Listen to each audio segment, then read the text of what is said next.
dans le monde, globalement, les hôpitaux ne fonctionneraient pas sans un certain nombre de fluides. Alors, il y a des fluides qui sont considérés comme médicaments, et c'est pour ça qu'on les appelle en France. Il y avait une note de conjoncture de la NSM qui a fait la dissociation entre les gaz médicinaux, à savoir ceux qui ont le statut de médicament, et les gaz médicaux qui avaient le statut de dispositif médical. Si on reprend les gaz médicinaux, le premier, vraiment le principal, c'est l'oxygène, bien évidemment. La molécule, vous la connaissez, hein. C'est assez simple, mais ce n'est pas si facile que ça à fabriquer. Le deuxième gaz à usage médicinal, médicament, et qui est considéré comme un gaz médicinal, c'est le protoxyde d'azote.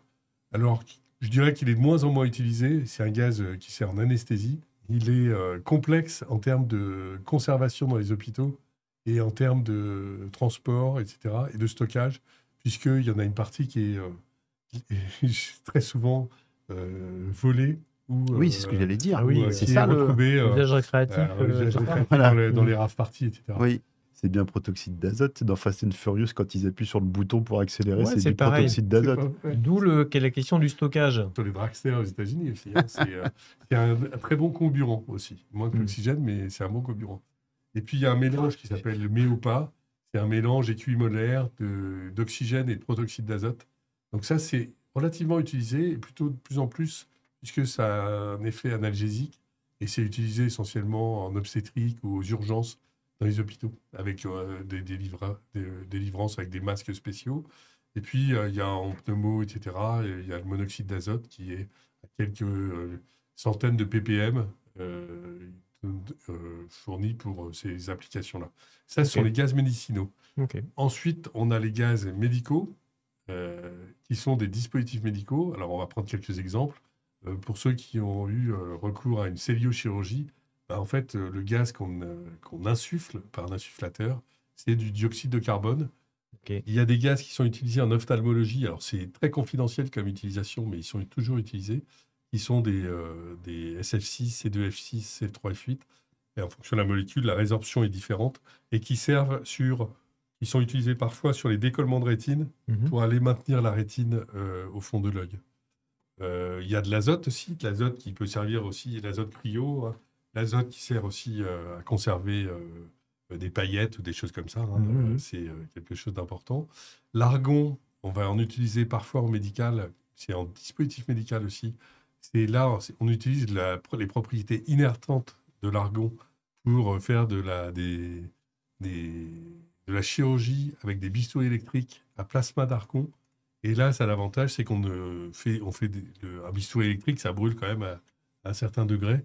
Avec l'argon, on inerte et donc on fait des brûlures moins importantes. Ensuite, on peut avoir des mélanges pour culture cellulaire, hein, aérobie, anaérobie, etc. Des mélanges pour les FIV aussi. Voilà, ça c'est à peu près les produits. Et pour votre info, à ma connaissance, c'est là où catalogue tu as refait ta mise à jour. n'a pas changé depuis 20 ans à peu près. Hein, donc on voit qu'il n'y a pas beaucoup d'évolution dans ce domaine. Ensuite, on a des gaz sans statut associé. Alors, on fait de l'air médical synthétique où c'est un mélange oxygène 78% et 22%. Pardon, c'est l'inverse. C'est 22% d'oxygène, bien sûr, dans 78% d'azote. C'est l'air, hein, en fait, c'est la composition de l'air à peu près. Et on fait le même mélange, c'est la même inversion. Hein, c'est 78% d'hélium pour 22% d'oxygène. Et ça sert le deuxième mélange hélium-oxygène en pédiatrie pour des enfants insuffisants respiratoires, puisque l'hélium a des propriétés de fluidité bien plus importantes et peut véhiculer l'oxygène plus loin au niveau des bronchioles, etc. Donc, désolé pour l'inversion, je changerai ces paramètres. Mélange pour exploration fonctionnelle respiratoire, parfois, pour mesurer les capacités respiratoires, on fait des mélanges CO, CO2, avec d'autres composés, du CH4, etc., avec des ppm, et il y a des analyseurs qui vont aller chercher, et ça va, sur le diagnostic d'exploration fonctionnelle, permettre de savoir quelle est la pathologie associée. L'hélium, alors on s'en sert en effet, ça peut être assez dangereux d'ailleurs, parce que qui est un gaz asphyxiant comme l'azote, hein, et c'est incolore, inodore, donc c'est des produits qu'il ne faut pas trop respirer. L'hélium liquide, c'est le fluide qui est utilisé pour qui baigne les aimants dans une IRM. Gaz avec statut de matière première, on l'a vu de toute façon, par exemple l'azote. Hein. Voilà. Ça, c'est le panel des produits. Donc, j'allais dire, c'est la mercuriale des gaz médicinaux ou médicaux, pour faire très simple. Et donc, si dispositif médical ou médicament, la réponse, c'est les deux. Les deux, absolument. On peut faire les deux. On peut faire les deux. Et la première opération on va mettre des gaziers, on va les appeler comme ça, qui étaient des sociétés industrielles avant de devenir labo pharmaceutique, ça a été de se mettre en conformité sur les établissements pharmaceutiques pour l'oxygène, le protoxyde d'azote et l'air synthétique. Et puis après, il y a une deuxième phase. Ils ont failli louper le coche de la réglementation sur les dispositifs médicaux, mais on a su les rappeler à l'ordre, puisque je crois que les premiers marquages sur les gaz, c'était en 1993, et c'était une directive de 93. C'était important. Donc voilà. Ce qu'il faut savoir, c'est qu'autour des gaz médicaux, il y a un peu de complexité, puisqu'il y a du matériel de mise en œuvre. Des matériels de mise en œuvre, et puis il y a des particularités sur les produits. Alors, dans cet environnement des gaz, je pense que les principales particularités, c'est le fait que les conditionnements des gaz soient tous réutilisables. C'est-à-dire qu'une bouteille en acier, le cylindre pour les Américains, qui est le conditionnement primaire, primaire des médicaments, il est réutilisable. Donc ça veut dire qu'il va falloir le traiter d'une certaine façon. Il y a aussi les réservoirs d'oxygène liquide dans les établissements de santé, puisque les gros CHU, etc., pour des raisons de besoin, ils ont besoin d'avoir de l'oxygène liquide pour avoir des volumes importants. Il y a des réseaux importants dans les établissements de santé. Et puis, donc ça, ces réservoirs-là sont entre guillemets, on ne les met pas à la poubelle. Hein. Quand un fabricant perd le contrat avec l'hôpital, il arrive avec des grues. Ah d'accord, ouais, d'accord. Il récupère tout. Et puis il y a son confrère qui a gagné le marché, par exemple, qui arrive avec ses grues, etc. Donc parfois, ils sont assez intelligents pour travailler ensemble, les techniciens, mais c'est le jeu, quoi. Mais j'ai envie de te dire, parce que c'est du conditionnement donc primaire, heureusement qu'il n'y a pas de la sérialisation pour ça, parce que alors là, vu la complexité que tu as déjà de base... Alors, sur les bouteilles, on va y revenir, parce que la traçabilité, c'est assez intéressant. Et puis, il y a le matériel de dispensation, toujours associé, des détendeurs, des réseaux de fluides, etc., qui sont eux aussi des dispositifs médicaux. Pour les bouteilles, c'est assez compliqué, puisque les bouteilles ont trait à plusieurs règlements, sont concernées par plusieurs réglementations, en particulier les appareils à pression. Donc, tous les 10 ans, il est indispensable à une bouteille de l'éprouver.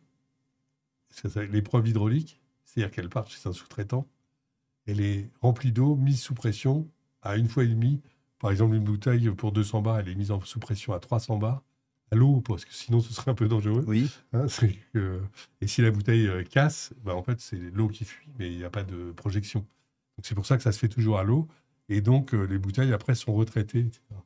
C'est décennal, comme à peu près beaucoup de cuves de stockage. C'est décennal. Donc, avec vous savez, un poinçon. Par. Je crois que c'est une tête de cheval en France sur les bouteilles. Une tête de cheval. Ah ouais. Pourquoi je ne sais pas, c'est historique.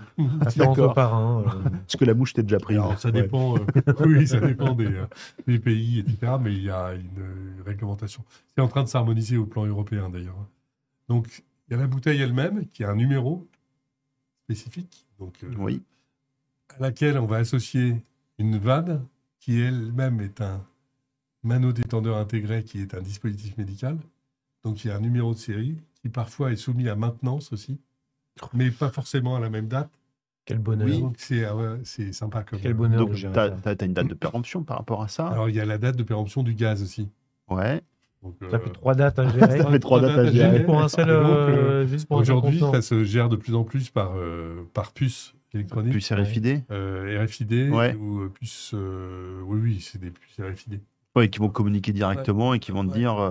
dans lequel on va pouvoir rentrer le numéro de la bouteille, la vanne, le dispositif médical qu'on a monté sur la bouteille. Et puis aussi, après chaque remplissage de la bouteille, on associe le numéro de l'eau. Donc c'était assez sympa. Au début, très, très sincèrement, la traçabilité là-dessus était à créer. Non, mais on va dire c'est quand même c'est extrêmement complexe. Oui, c'est compliqué et c'est coûteux aussi. Donc, oui.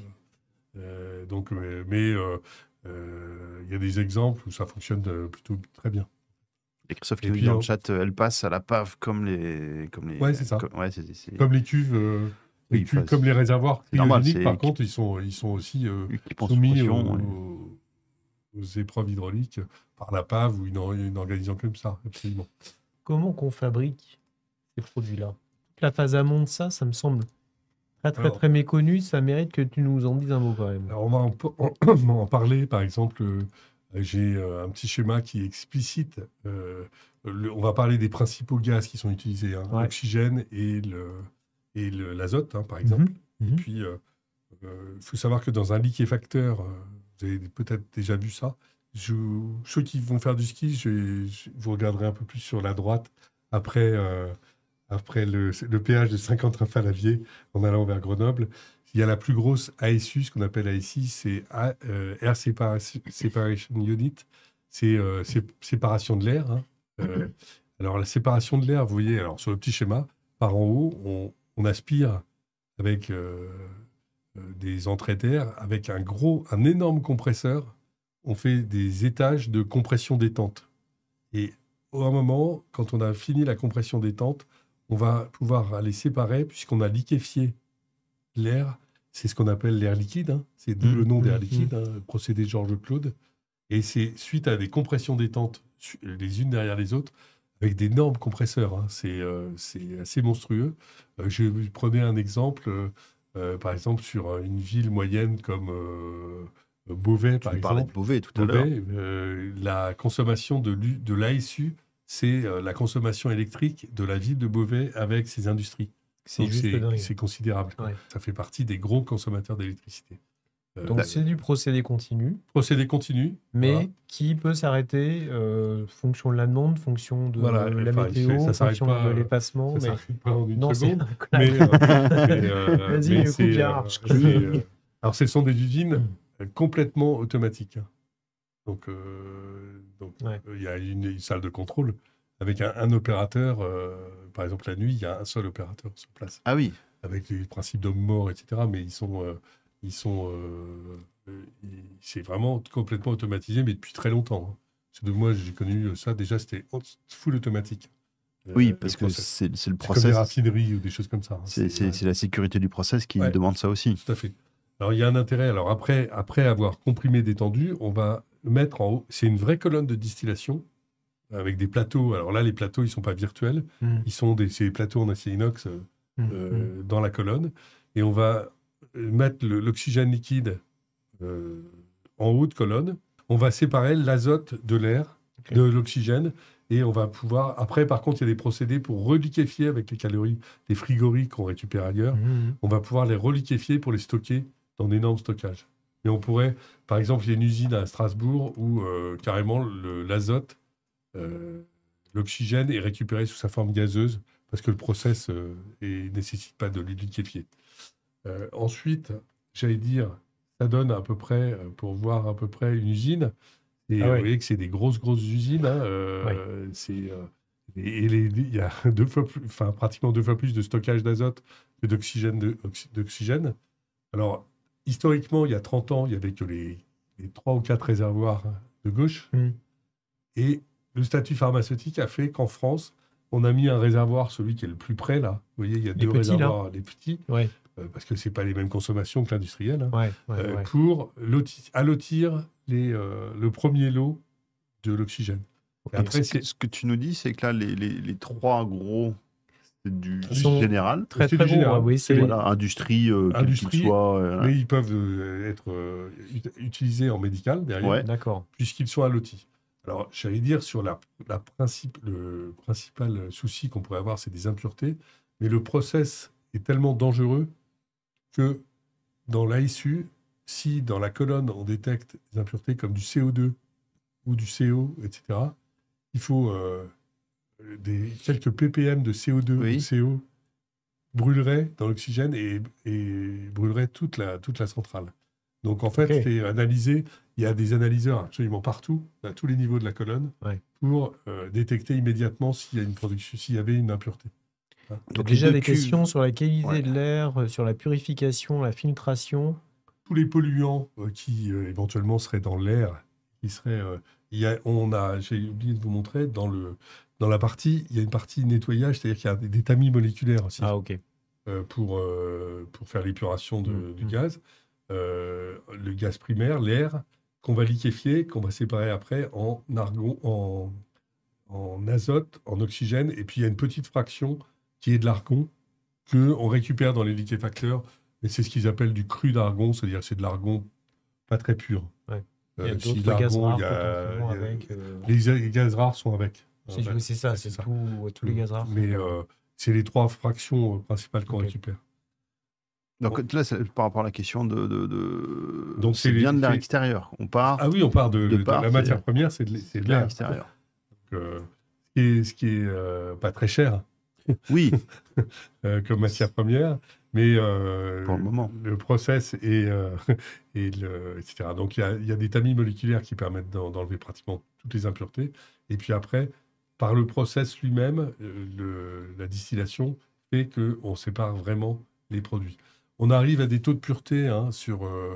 moi, je me souviens, sur un liquéfacteur comme ça, on arrive à 99,8, 99,9 de pureté pour l'oxygène, par exemple. On n'arriverait pas à faire avec un simple tamis moléculaire. Les extracteurs d'oxygène, ils sont à 80... Ils restent à 95%. Il n'y a que la liquéfaction de l'air qui permet d'avoir des niveaux de pureté comme cela. Ce qu'on va faire, on va remplir à partir du réservoir d'oxygène ou d'azote, d'ailleurs, parce qu'il y a les deux, d'oxygène ou d'azote, on va remplir à partir du réservoir principal d'oxygène. Par contre, derrière, avant de remplir, il y a déjà une analyse du résiduel du tank médical. Et puis, après le remplissage, on refait une analyse et c'est la partie pharmaceutique, c'est là où il va y avoir la libération de l'eau initiale. Donc, c'est le même air, en gros. Il n'y a pas d'étape de filtration supplémentaire. Non. Mais c'est plus la maîtrise via les analyses, via ce qu'on appelle chez nous du vide de ligne, du vide de tank, du vide de citerne, etc., que ça a un statut de médicament. Tout à fait.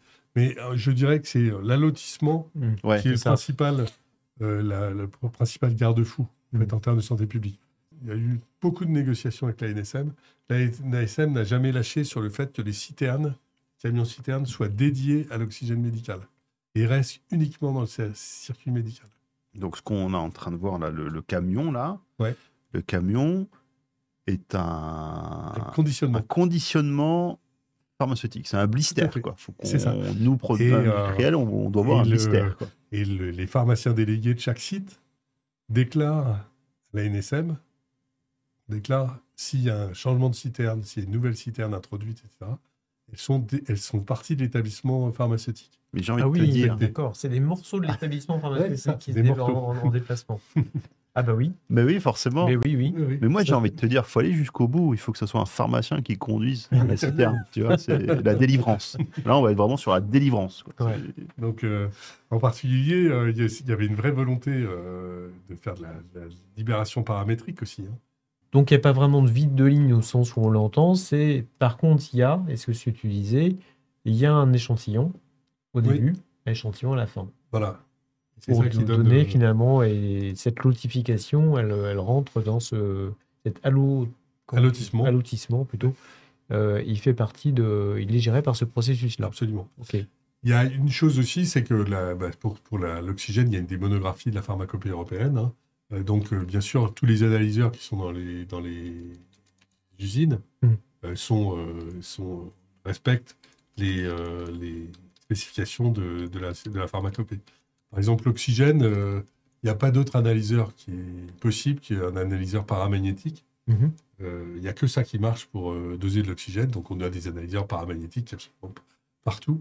Et ça veut dire qu'il faut les étalonner aussi, parce que ça s'étalonne régulièrement et pratiquement tous les jours. Et là, j'ai un petit schéma pour un établissement pharmaceutique complet. Ouais. Qui Oui, donne peut-être allons l'idée. voir un peu la vue d'ensemble, alors, effectivement. Vue d'ensemble, on démarre sur... Vous voyez, il y a un réservoir qui s'appelle LOX, c'est liquide oxygène. Ouais. C'est les Américains. Hein. Après, on a le réservoir d'oxygène médical, LOXMED. Ça, c'est l'eau numéro 1. Après, la petite barre verte qui est entre les deux réservoirs, elle est déconnectée physiquement pour libérer le lot. Donc ça, c'est spécificité pharma. Pharma France. C'est déconnexion physique. Physique. Et les inspecteurs ne veulent absolument pas de vannes, d'électrovannes, etc. Ils veulent des connexions. C'est inflexible. C'est inflexible, on sépare. D'accord. Avec des gants cryogéniques, c'est flexible. Une fois qu'on a rempli le réservoir, mais avec un réservoir cryo, comme ça, on va pouvoir remplir 5 citernes, camions-citernes. Okay. Ça laisse le temps. Mais il y avait des libérations, moi je me souviens, parfois il y en a en pleine nuit. Donc l'eau numéro 1, après le lot numéro 2, c'est la citerne, libérée pharmaceutiquement aussi. Okay. Et après, le camion, il va soit remplir les réservoirs d'établissement qui sont chez les clients, mais ils ont les réservoirs qui sont dans le CHU, par exemple, ou la clinique, ils font partie de l'établissement pharmaceutique. Et donc, tous les ans, dans le rapport dans l'état des lieux, on déclare les citernes, les réservoirs clients, etc., à partir de quelle date, etc. Donc, vous avez vu l'établissement pharmaceutique qui roule sur camion. Là, vous avez l'établissement pharmaceutique qui est chez le client, implanté. Absolument. Et tout ça fait partie du même établissement pharmaceutique. Magnifique. Et ça déconstruit 2-3 trucs. Là, ouais, faut réfléchir différemment, quoi. Et puis derrière, il y a aussi le réservoir, qui n'est pas toujours au même endroit, du centre de remplissage des bouteilles. Donc là, c'est à nouveau un allotissement, parce qu'il y a un mélange de liquide. Et pour remplir les bouteilles, et c'est le lot numéro 4, c'est le lot de gaz comprimé. Et dans l'hôpital, ça donne ça, en fait. Le réservoir cryo, il est propriété avec l'évaporateur de l'établissement pharmaceutique. Les rampes de bouteilles, elles peuvent être à propriété de l'établissement ou pas. Puis après, il y a les réseaux. Alors, vous voyez, ça, c'est une station. Ça, c'est un bout de l'établissement pharmaceutique dans un établissement de santé. Donc, et qui fait partie de l'établissement et qui doit être décrit dans l'état des lieux annuel en particulier. Donc, il faut suivre ça, cas d'inspection. Et les dalles, les inspecteurs viennent parfois sur les dalles cryogéniques dans les hôpitaux pour faire un tour, pour voir si c'est propre, si c'est bien rangé, etc. Mais du coup, toi, en tant que pharmacien, tu le gères comment? Parce que tu en as combien de ce type-là? Nous, on avait trois liquéfacteurs. Il y avait, je sais pas, il peut y avoir jusqu'à une centaine de réservoirs à distance. Mais comment est-ce que toi, en tant que pharmacien, ta responsabilité, tu l'engages en tant que pharmacien responsable dans ces trucs qui sont que tu verras jamais de ta vie, potentiellement? C'est aussi, on les voit parce qu'on va parfois les mettre en service.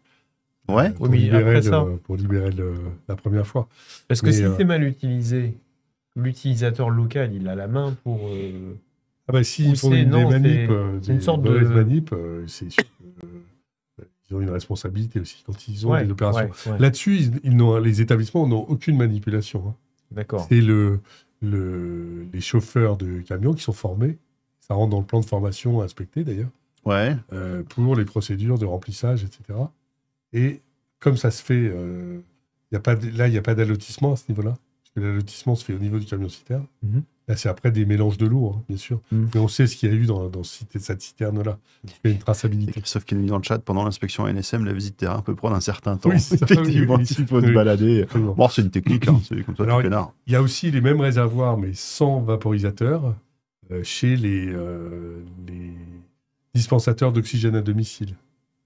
Vous savez, à l'époque, les entreprises indépendantes, Orkin, Vitalaire, LVL, etc., qui sont maintenant toutes dans le giron d'Air Liquide en France. Mais il y a encore des associations, etc., qui font la livraison d'oxygène liquide à domicile.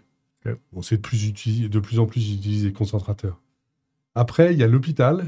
Les pharmaciens hospitaliers, eux, ont la responsabilité de la qualité des gaz dispensés dans l'hôpital. D'accord. Donc ça veut dire qu'ils sont normalement censés faire une analyse, même succincte, de chaque prise de l'hôpital. De chaque arrivée. Chaque prise dans les chambres des patients ou au bloc, etc. Oui. pour la raison suivante, c'est que historiquement, il y a eu... C'est de la plomberie quand même. Hein. Bah ouais. Ouais. T'as vite donc, fait il y a eu, d'intervertir de par trucs. exemple, en passage de cloison, il peut y avoir des interversions de Oups. prises, mais Oups ça arrive. là, bah oui. Si ça arrive, et donc, en général, quand il y a des travaux, ils font ça assez sérieusement. Très souvent, c'est délégué aux internes. D'accord. Parce que, En fait, on y a échappé. Hein. C'est ce que je suis en train de me dire, on y a parce échappé que, belle. Hein. mais, voilà, et donc, c'est la responsabilité du pharmacien hospitalier, la qualité du gaz qui sort de la prise de... Nous, on est responsable en tant qu'établissement pharmaceutique jusqu'à la vanne de coupure, de sectionnement. Et après, c'est ou la vanne de bouteille, quand c'est des bouteilles. Et après, c'est le pharmacien hospitalier. Comme on dit, ça doit être extrêmement complexe dans un hôpital parce que c'est un circuit. Partout. Oui. Et le réseau lui-même est considéré comme un dispositif médical. Le réseau est lui-même. un dispositif Ouais. médical. Alors là, Donc, pour écrire le dossier de marquage CE, Attends, le réseau est le même statut qu'un bâtonnet de bain de bouche. Vous avez survécu Absolument. à l'établissement pharmaceutique roulant. Là, on est en train de vous expliquer que le réseau est un DM. DM. Donc Vous êtes vrai toujours que avec nous, ne quittez pas. il y a aussi d'autres fluides qui sont utilisés dans l'hôpital. C'est souvent l'air, pour les réa et tout ça, c'est de l'air comprimé. Et là, en général, il y a des centrales. C'est des bouteilles pour des tout petits hôpitaux, mais sinon, c'est des centrales d'air, c'est des compresseurs, dispositifs médicaux avec une chaîne de filtration spécifique. Et en France, et maintenant en Europe, il est exigé pour chaque fluide 3 sources d'approvisionnement. C'est-à-dire que le compresseur d'air, il y en a au moins 2, Ouais. voire 3. D'accord.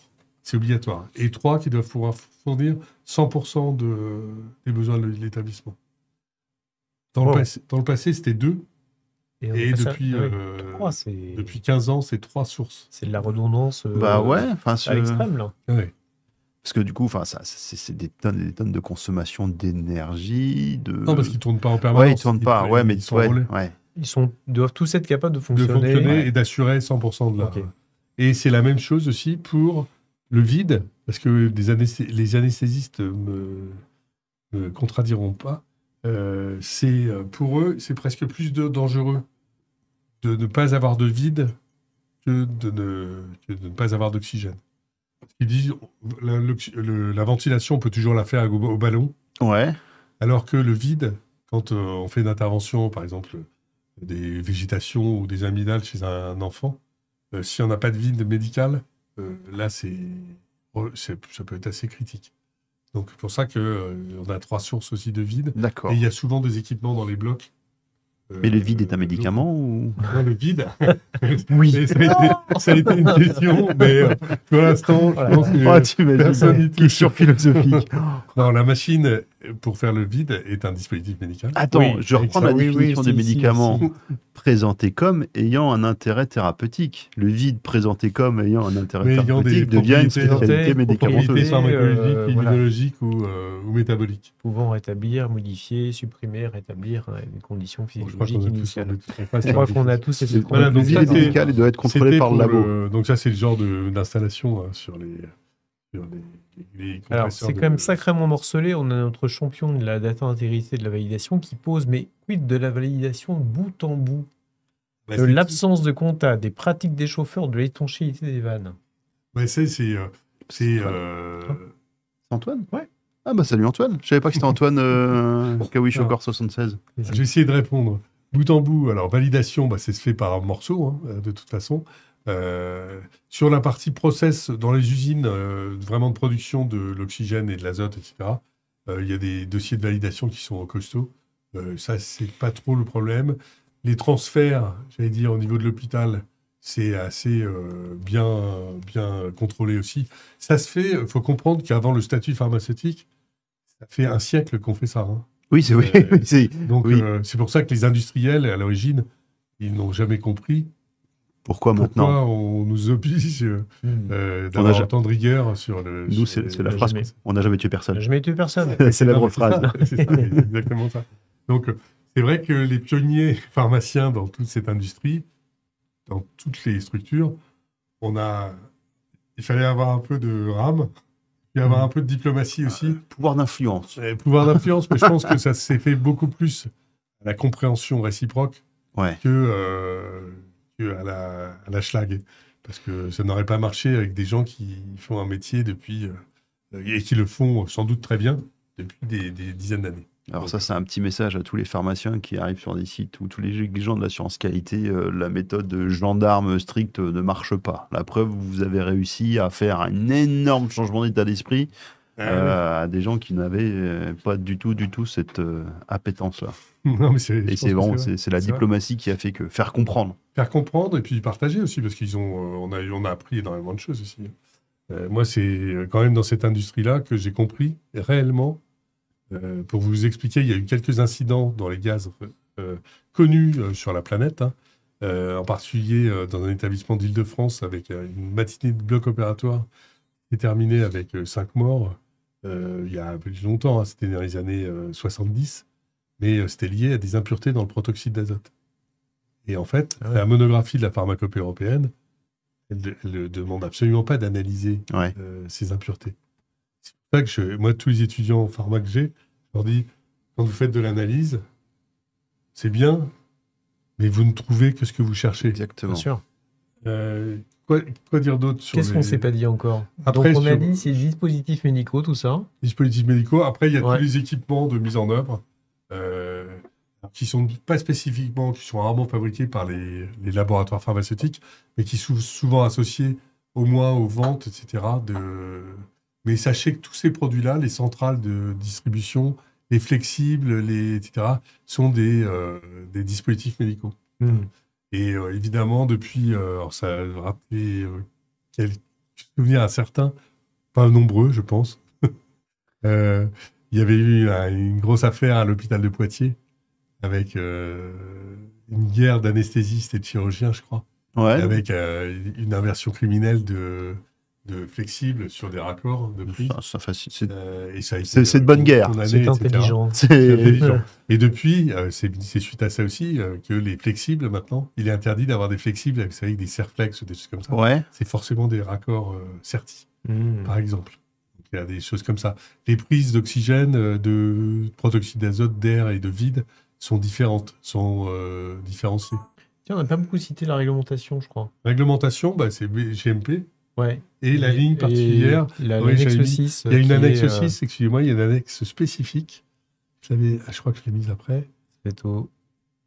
Hop. Annexe 6, voilà, elle est là. Dans les bonnes pratiques, donc il y a l'annexe 6 sur les gaz médicinaux. Donc, si ça vous intéresse, vous n'avez rien à dire ce soir. Vraiment, si ça vous intéresse. Hein, donc, si vous voulez vous rassurer par rapport à tout ce qu'on a pu dire. Les monographies de la pharmacopée, il n'y en a pas sur tous les gaz, mais il y en a sur l'azote, l'air, l'oxygène issu de concentrateurs d'oxygène, parce que ça se développe de plus en plus, hein, en particulier pour les zones, vous savez, insulaires, etc. Livrer de l'oxygène liquide et tout ça, à La Réunion, à Tahiti, dans les hôpitaux, etc., c'est pas simple. Donc là, les pouvoirs publics, finalement, en Europe, nous, surtout avec tous nos... comment on les appelle maintenant? C'est plus des... C'est des DOM, c'est des... les nouveaux noms. Enfin bref, peu importe. Bon, là, il fait chaud. Là où il fait très chaud en France. Il fait très chaud. Là, il y a des problèmes. Sur certaines îles aussi, comme Belle-Île-en-Mer, etc., il y a un hôpital. Donc, c'est des questions pour avoir un hôpital, mais qui n'a pas... Comment tu en... Ah oui. Parce que le bateau qui fait Belle-Île, le palais, il ne veut pas emmener une réserve. Comment, du coup? Du coup, ils étaient en bouteille, avec des bouteilles, avec une quantité limitée, par l'ADR. Et puis, maintenant, on a les concentrateurs d'oxygène qui apportent beaucoup plus de sécurité. D'accord. Parce qu'ils se sont énormément fiabilisés, hein, c'est des tamis moléculaires, et on sort de l'oxygène à 95%. Donc, alors pendant longtemps en France, et je dois dire, les établissements pharmaceutiques, labos, voyaient d'un très mauvais œil l'arrivée des concentrateurs d'oxygène. Mais aujourd'hui, par exemple, à domicile, c'est pratiquement les patients à domicile, ils sont pratiquement oxygénés avec des concentrateurs d'oxygène et non plus avec de l'oxygène liquide. De moins en moins l'oxygène. Pourquoi ils avaient peur? C'est quoi tu dis que c'est du business. C'est du marché. Ah oui, non, j'ai cru qu'il y avait une raison de sécurité. En fait, vous comprenez pas d'accord. C'est une question de business. Oui, ok. Vous achetez une machine, il n'y a plus besoin d'acheter de d'accord, oui, forcément. Donc ça, c'était une des questions. Et puis, ce qu'on peut rappeler aussi, c'est que pour l'oxygène à domicile, normalement, c'est la pharmacie d'officine, un monopole pharmaceutique. Ouais. Mais comme ils n'ont pas toujours les structures, les équipements, les locaux, on a autorisé des structures dans lesquelles il y a des pharmaciens. Pour ceux qui auraient une vocation oxygénothérapie à domicile, c'est pas inintéressant, hein, c'est beaucoup de contacts patients et tout ça. Et c'est eux qui garantissent le respect. Mais c'est une dérogation au code de la santé publique. Ouais. Et il y en a une autre, qui est celle-ci. J'ai trouvé ça assez récent sur la publication du Conseil de l'Ordre, qui réexplique le schéma. Donc, vous voyez, une dérogation aussi, c'est qu'il y avait un trou. Normalement, un industriel, il peut livrer que des pharmacies à usage intérieur, des officines ou des personnes autorisées, justement, comme les structures d'oxygénothérapie à domicile, puisqu'il y a un pharmacien dans toutes. Et jusqu'au domicile du patient, c'est uniquement l'officine ou les prestataires. Okay.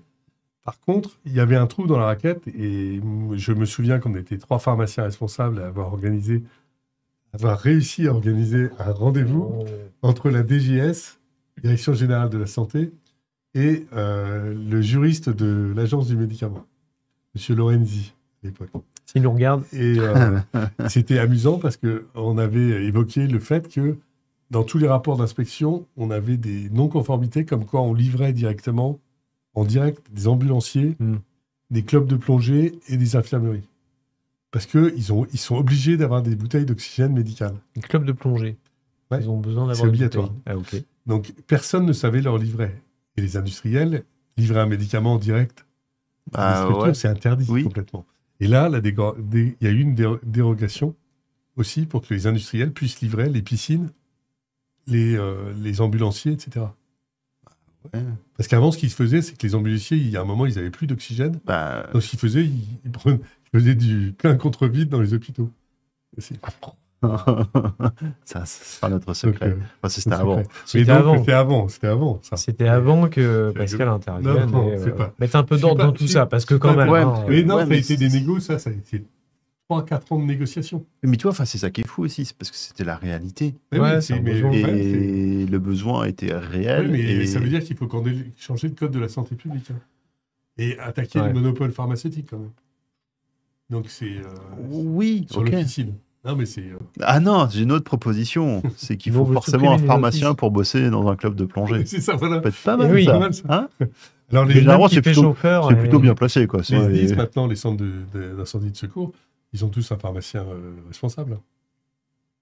Parce qu'ils sont des médicaments. Et tu peux le redire, ça ? Vas-y, redire. Les pompiers, ils ont des pharmaciens responsables. Non, on est mal.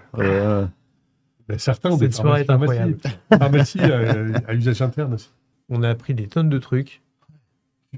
C'est pas toujours facile à exprimer ou à expliquer. Ça a très bien expliqué. Mais voilà. En tout cas, c'était une partie de ma vie professionnelle passionnante.